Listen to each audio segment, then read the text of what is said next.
বন্দরনগরী চট্টগ্রামেও শ্রদ্ধা নিবেদন স্মরণ সভা সহ নানা আয়োজনে পালিত হয়েছে বিএনপির প্রতিষ্ঠাতা ও সাবেক প্রেসিডেন্ট জিয়াউর রহমানের ৪৪তম শাহাদাত বার্ষিকী। এ উপলক্ষে বিকেলে চট্টগ্রামের শহীদ প্রেসিডেন্ট জিয়ার স্মৃতি বিজড়িত পুরাতন সার্কিট হাউসে জিয়া স্মৃতি জাদুঘর পরিদর্শন করেছেন অন্তর্বর্তী সরকারের সংস্কৃতি বিষয়ক উপদেষ্টা মোস্তফা সরওয়ার ফারুকী। আমজাদ হোসেনের প্রতিবেদন। বিএনপির প্রতিষ্ঠাতা ও সাবেক প্রেসিডেন্ট জিয়াউর রহমানের ৪৪তম শাহাদাত বার্ষিকী।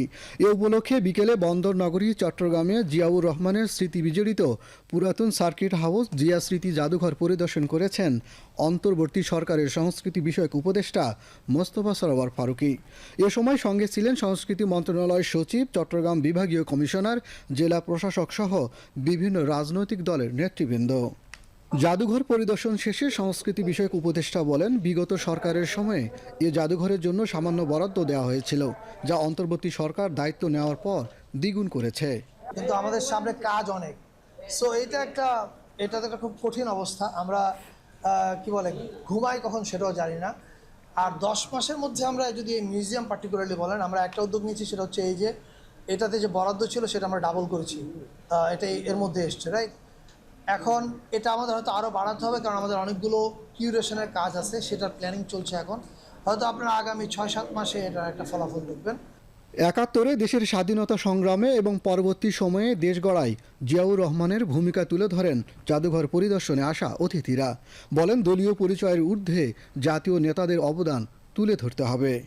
মাওলানা ভাসানীকে আমরা চাই এভাবে তুলে আনা হোক, শেরে বাংলা একে ফজলুল হককে চাই যেন তুলে আনা হোক। আমরা চাই সোহরাওয়ার্দীর জীবনটাকে এভাবে ফুটায় নিয়ে আসা হোক।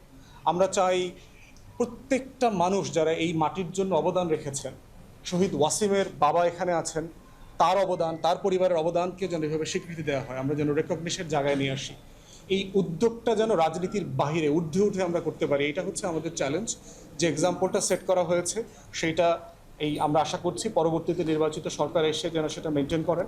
পরবর্তী সময়ে যারা রাজনীতি করবেন, সেটা বিএনপি করেন, এনসিপি করেন, জামাত করেন, এবি পার্টি করেন, গণসংহতি করেন, যেই দলই করেন, এই যে সবার আগে বাংলাদেশ, এই মোটোটাকে সামনে রেখে, এই স্পিডটাকে সামনে রেখে জিয়া রহমানের এই মডেলটাকে ধরে আমরা যদি আগাইতে পারি, তাহলে আমরা এই যে বাচ্চা ছেলে মেয়েদের জীবনের বিনিময়ে যে নতুন বাংলাদেশ পেলাম, সেটার প্রতি আমরা ইনসাফ করতে সক্ষম হব। তারা বলেন, দেশে বহুদলীয় গণতন্ত্র প্রতিষ্ঠা ও আধুনিক বাংলাদেশ গড়তে জিয়াউর রহমানের ভূমিকা অনন্য। এমনকি ২৪শে জুলাই পরবর্তী বাংলাদেশ বিনির্মাণেও তিনি সমানভাবে প্রাসঙ্গিক। একটা জাতি তখনই এগিয়ে যায় সে যখন তার হিস্ট্রিকে সম্মান করতে পারে, সেই হিস্ট্রিটাকে সে ওন করে। এবং আমরা এই হিস্ট্রি ক্রিয়েশনের পেছনে যে সমস্ত হিরোরা পেছনে ছিলেন, যেমন আমাদের শহীদ প্রেসিডেন্ট জিয়াউর রহমান, তার দিক নির্দেশনা, তার দেশকে ভালোবাসার যে পরিমণ্ডল ছিল, সেই জায়গাগুলো থেকে আমরা মনে করি যে সেটা আমাদের শিক্ষা এবং আমাদের যে উৎকর্ষতা আছে সেখানেই তারই প্রমাণ নেই। বিগত আওয়ামী লীগ সরকার, ফ্যাসিবাদী আওয়ামী লীগ সরকার শুধু বাংলাদেশের মানুষকে গুম করেছে তা না, বাংলাদেশের গণতন্ত্রকে গুম করেছিল তা না, বাংলাদেশের ইতিহাসকেও তারা গুম করেছিল। এবং সেই ইতিহাসকে গুম করতে গিয়ে আপনারা দেখেছেন যে শহীদ প্রেসিডেন্ট জিয়াউর রহমান সহ অন্যান্য আমাদের যত ঐতিহাসিক ক্যারেক্টার যারা আছেন, যারা আমাদের ন্যাশনাল হিরো, তাদেরকে আসলে যেভাবে দানবায়ন ঘটানো হয়েছে, তাদের ক্যারেক্টার অ্যাসাসিনেশন যেভাবে করা হয়েছে, এই প্রেক্ষাপটের পরে আমরা একটা উন্মুক্ত পরিবেশ এখন পাচ্ছি, যখন আমরা খোলা মনে ইতিহাস নৈর্ব্যক্তিকভাবে ইতিহাসের এই চর্চাগুলো করতে পারবো। এবং ইতিহাসের চর্চা করা মানে আসলে বর্তমানের পথ খোলাসা হওয়া। পরে চট্টগ্রাম নগরীর থিয়েটার ইনস্টিটিউশনে জিয়াউর রহমানের জীবন ও কর্ম নিয়ে স্মরণ সভায় যোগ দেন সংস্কৃতি বিষয়ক উপদেষ্টা। অংশ নেন বিভিন্ন রাজনৈতিক দলের নেতৃবৃন্দ, শিক্ষাবিদ, গবেষক, বিভাগীয় ও জেলা প্রশাসনের ঊর্ধ্বতন কর্মকর্তাবৃন্দ।